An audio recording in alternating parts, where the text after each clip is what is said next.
No, if you are paid in Nigeria right now, I believe say you don't hear interview with the president have actually gave where she said they don't give women grant, I mean therefore they fry akara, roast corn, do pili pili, moi moi and things like that. If you can actually remember during election when Tinubu was asked how what they say when recruit millions of people into the military, where he was asked how is he going to feed them, he also said agbado, and stuff like that. It be like say these people they like corn well. So fast forward to recently, the wife actually said she don't empower women and they give them grants when they just start business, akara, then corn, roasted corn and stuff like that. So, but little bit here giving us another idea or sharing another light in terms of women in Africa entirely, in Nigeria also, how women are actually more than, as in, they're supposed to do more than what they do right now. They should take up responsibilities more and do a lot of things because he believes that women actually cares. Like there's nobody that cares more than women. So he said a lot of things and he broke the stuff down to make you understand better why he made the point he made. And he also gave example about his own home, his wife, his kids, and himself. I will leave the video for you guys to watch to let me know what you think about the whole vibe of the conversation. And a big shout out to you guys. Peace. Let me very respectfully stand on all due and existing protocols, because I'm sure the protocols have been over and over mentioned. So I respectfully observe all protocols, but not without recognizing the woman who brought us here, great, powerful mayor of Banjul. I was telling my dear sister from Leeds that I had to come because the mayor is one person who is persistent in her strong demand that I must come to the Gambia. And this is my first time of coming to Gambia. And since yesterday, what I've been doing is trying to learn more about the country, the Gambia. And I must say, I'm impressed. I know you might have other problems like African countries.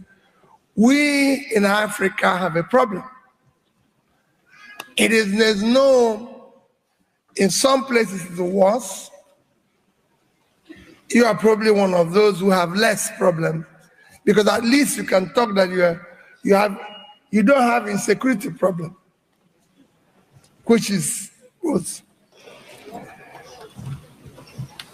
This year, the International Women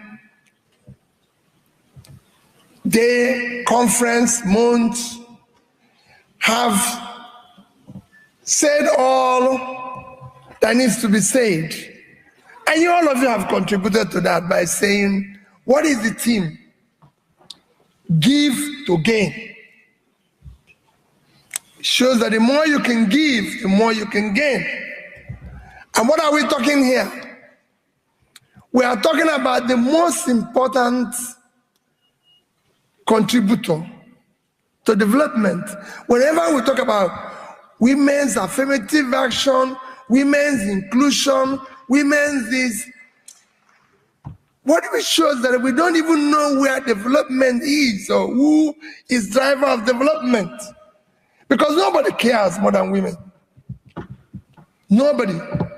We are all male can testify to that their mothers were more caring than their fathers. My children said that every day to me. So I know that. I argue and tell them, it's okay, between me and your mother, who is more caring? They'll look at me and say, Dad, you know.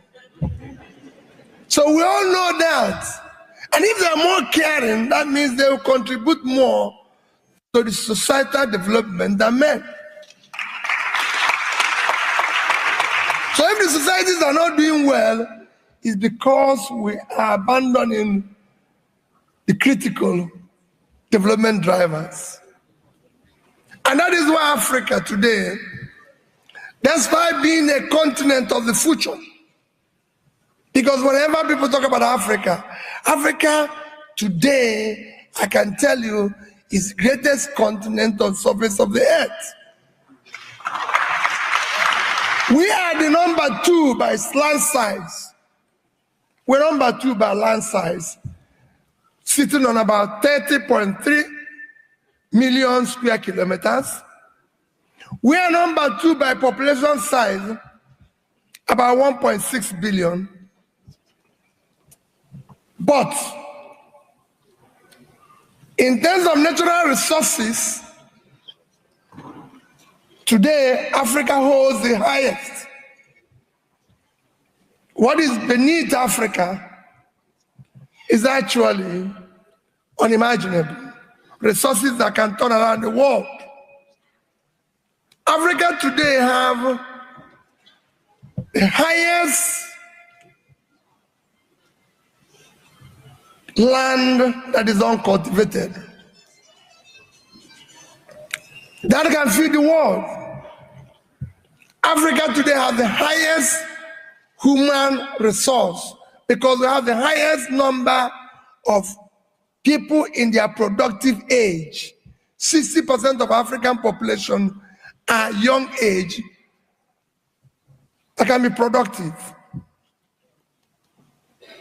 I can go on and show how Africa is great. Yet, Africa is home to the poorest people in the world. If you talk about poverty, the highest number we found in Africa. Because we've not done the right things in terms of leadership. Leadership in Africa must change. We now want people who are competent, who have the capacity, who have the character, the commitment and compassion to lead. We can no longer be led by people who give excuses because we have what it takes to turn around Africa. And that's what we're championing. And that requires not women, not us trying to see it as if women are begging to be included. No. We should do it as a matter of need, that we need women to be part of it. Well, African population today, the actual population is about 1,585,000,000, 50.8% are women. So how do you tell people who are more to be begging for space? It should be the other way around. We should be begging. In Gambia, out of a population of about 2.8 million, about 3 million, women are 52%. So they should be leading, not the other way around. The men should be begging them because they are less in population. So what we have had here is that those who should be begging are the ones who are now trying to be,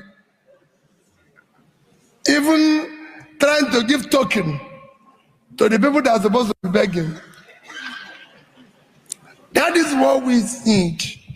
So give to gain. We must now have a clearly deliberate policies, not speeches, because in Africa, we are used to conferences, we are used to speeches, where we talk and go home and allow the same incompetent drivers to continue. No, Africa must change. We have since allowed people who have passed their destination to continue to drive us. We must not ask them to go down from the vehicle so that those who have a future can. The African youths are about to take over. And women are at the forefront of this. Because when we have, if you look at what Amartya said, great Nobel Economic Prize winner said, that the more you involve women, the more productive, the more developed the countries. And it's been shown everywhere. Places where affirmative action has been taken seriously, you've seen a great improvement. If you study world countries like, let me not use the first world countries, use Bangladesh. You go there today, 80% of revenue from export in Bangladesh is from clothing. Over 60% of those employed in that production are women. And of course, until recently, you have the Prime Minister as a woman, the opposition leader as a woman, the Speaker as a woman. And you could see the great improvement that country has done in terms of education. They've moved from a low-income country to a medium-income country. They moved from low Human Development Index to a medium Human Development Index. And you can see it's not just them. So many other countries that have done similar things. And that's what we have to look at. Africa cannot continue. And when I mean Africa, the same thing applies to Gambia, where we have less than 10% of our women involved in leadership, when there are more in population. We now have to be deliberate in our policies, in our laws, and have a strict implementation to ensure their own spaces, their own quotas are maintained. It's no longer to come to conference and say women is 30% and then go out there and create violence that will make it impossible for them to participate. No more violence. We want it to be women have 30, 35, 40%, and it must be women. Not that men are trying to give it to, it's not a gift. And it's not patronage. It is requirement. It is something that must be. We must then invest in girl child education. They can help to change the world. I'm somebody who has a privilege of working with women as a banker or involved in bank. I don't know what has changed now, but in my days, I was the youngest chairman of a bank in Nigeria. I was barely 40.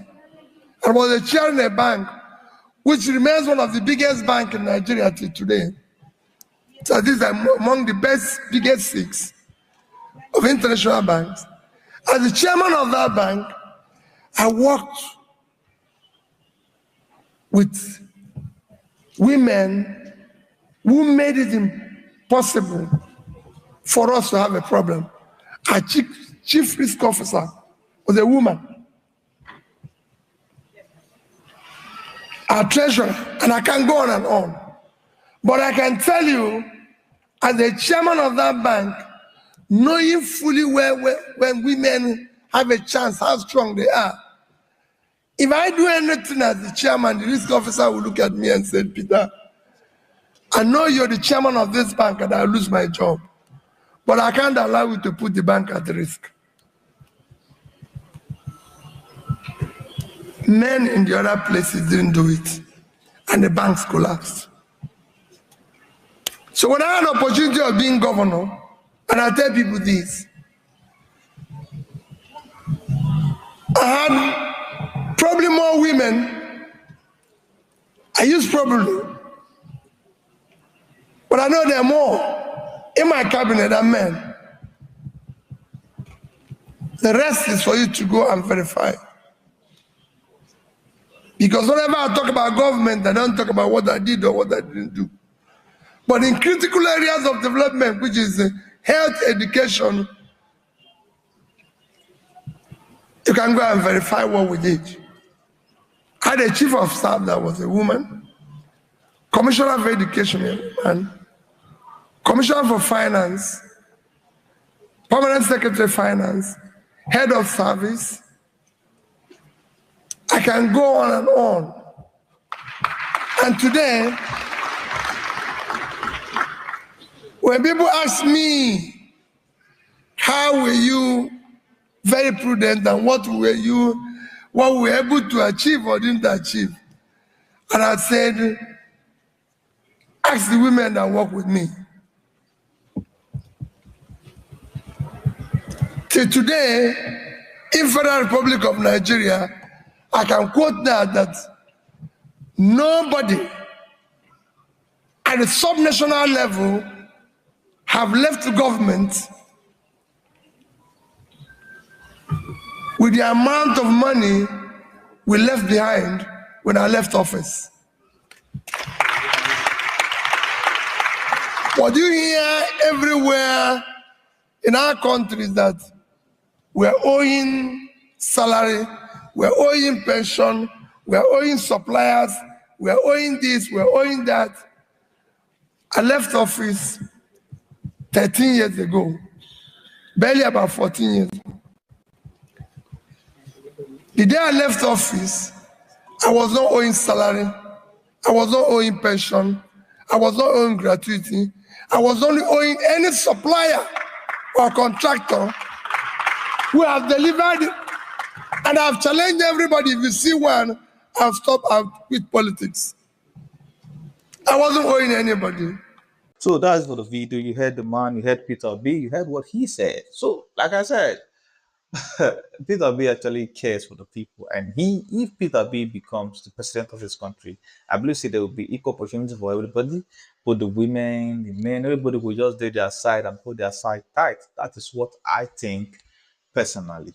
Grab. And you heard what he said, and he also went further by saying how he performed as a governor of Anambra State. You know, he was a two-time governor of Anambra State, and he did amazingly well. And he also said that he has dead people multiple times that if you can bring any corruption case against me, say I chop money or so 5 naira loss when I was the governor, I will not just stop running for president too.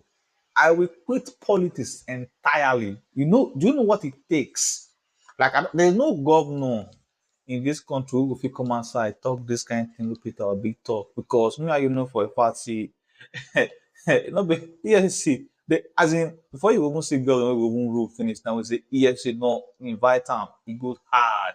So Peter is one campus of the scene. We will never hear him say EFCC, ICPC, any governmental agency don't actually call them, or in need don't they attached to corruption, money, and stuff like that. So the man knows what he's saying, and he believes himself, and he knows that he does not do things like that. So that's the kind of person you'll be seeing God vote for, with the talk truth. And to date, nobody don't come outside and talk to Peter B did this or did that. So that's the kind of man you should actually vote for. So what do you think about the video? Share your thoughts in the comment section, and a big shout out to you guys. Subscribe to this channel. Peace.